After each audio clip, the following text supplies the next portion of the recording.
அல் குர்ஆனையும் சுன்னாவையும் நம் சஹாபா விளக்கத்தின் அடிப்படையில் புரிந்து கொள்ள வேண்டும் என்பதற்கான நிறைய ஆதாரங்கள் இருக்குங்க. ஒரு 50 ஆதாரங்களை நம்ம பார்ப்போம் இன்ஷா அல்லாஹ். இதை மறுக்கக்கூடிய ஒரு கூட்டம் இருக்கிறார்கள். அ சில தௌஹீத் அமைப்புகள் மறுத்துக் கொண்டு இருக்கிறார்கள். அவர்கள் வந்து சஹாபா விளக்கத்தை விட தங்கள் ஜமாத்துடைய தலைவர்களுடைய விளக்கத்த முற்படுத்துறாங்க. ஒரு வசனத்த படிச்சவொன்னே அவங்க மூளைக்கு ஃபர்ஸ்ட் எது வருதோ அந்த வசனத்த முற்படுத்துறாங்க. இதெல்லாம் விட சஹாபாவுடைய விளக்கம் சிறந்தது என்பதற்கான ஆதாரங்களை நம்ம பார்ப்போம் இன்ஷா அல்லாஹ். சரிங்களா? ஃபஹ்முஸ் சஹாபா. வந்து குர்ஆனுடைய சூரத் தௌபாவுடைய 9வது அத்தியாயம் 100வது வசனம். சூரா நிசா 4வது அத்தியாயம் 115வது வசனம். சூரத்துல் ஃபத்ஹ்ல 48, 29. பக்ரால 137. ஆல இம்ரான்ல 110.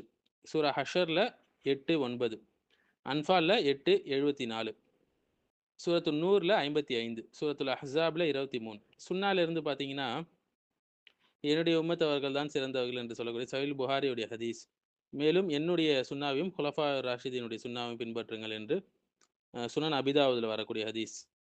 மேலும் அது சஹீல் புகாரியுடைய 6429வது ஹதீஸ். மேலும் அ அந்நவவியுடைய 40 ஹதீஸ்கள்ல ஹதீஸ் நம்பர் 28. சஹீஹ் முஸ்லிம்ல 2423வது ஹதீஸ். சஹீல் புகாரில 6021. சஹீஹ் முஸ்லிம்ல 2426வது ஹதீஸ். சஹீஹ் முஸ்லிம்ல 2533வது ஹதீஸ். திர்மிதில 2676வது ஹதீஸ். அபுதாவுதுல 4591வது ஹதீஸ். சஹீல் புகாரில 2697வது ஹதீஸ். சஹீஹ் முஸ்லிம்ல 1718வது ஹதீஸ். சஹீல் புகாரில 3493வது ஹதீஸ். மேலும் சுனன் அபுதாவுதுல 4607வது ஹதீஸ்.